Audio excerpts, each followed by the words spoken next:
Bwana Ebola nadhani unaifahamu mtazamaji, ila kama uifahamu nitakwenda kujulisha ni nini. Bwana Ebola ni ugonjwa ambao uliweza kutikisa sana mwaka wa 2016 hapo kama sikosei, yani 2016. Ni ugonjwa ambao ulitoka kule maeneo ya Kongo kule, ugonjwa hatari zaidi. Huo ugonjwa mtazamaji, yani ukiumwa leo haumalizi hata siku tatu unakuwa ushafariki. Inavyosemekana unatoka damu kila mahali palipo na shimo kwenye mwili wako, basi panavuja damu. Mwisho wa siku unatoka damu mpaka unafariki. Kwa hiyo ni ugonjwa ambao ni hatari sana ulimwenguni, na sasa hivi unapatikana maeneo ya Kongo. Sasa kutokea mwaka 2016 pale basi ukawa kabisa, ukaja alafu ukapotea.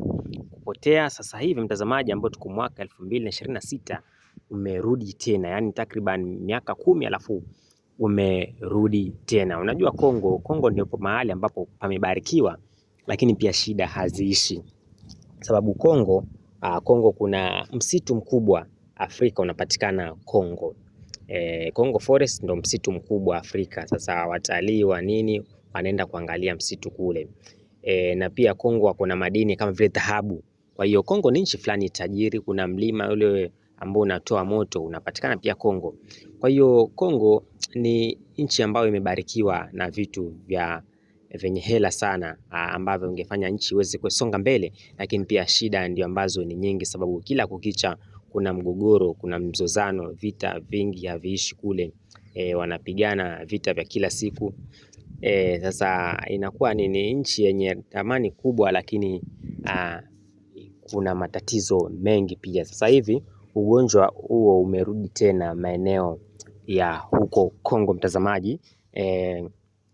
Wanaojulikana kama vile yani World Health Organization, shirika ile ambalo linadili na masuala ya afya dunia nzima, ikiwa pahali kuna tatizo kubwa wanakuja kusuluhisha, kama vile matatizo ya njaa tulivyoona kule Sudan.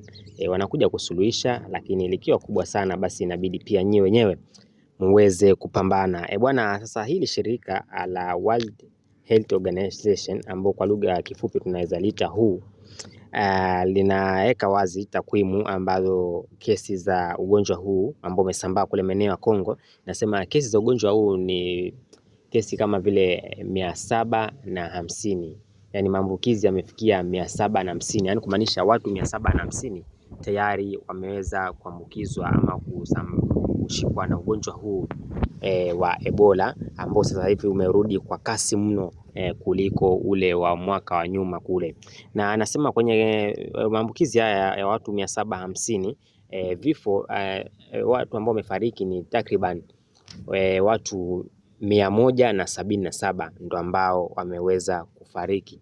Sasa serikali bado inaendelea na juhudi zake za kudhibiti ugonjwa huu kama vile ambavyo mwanzo walivyodhibiti. Sasa wanataka waweze kupata tiba, waweze kudhibiti na sahihi usiweze kurudi tena. Na huku shirika la kushughulikia masuala ya afya dunia nzima likiwa linawasaidia pia ili waweze kuondoa ugonjwa huu ambao ni hatari sana kwa wanadamu wengi hapa duniani. Bwana, Siasa Tamu Media itakuwa inakujulisha tena iwapo mambo yanakuendelea namna gani.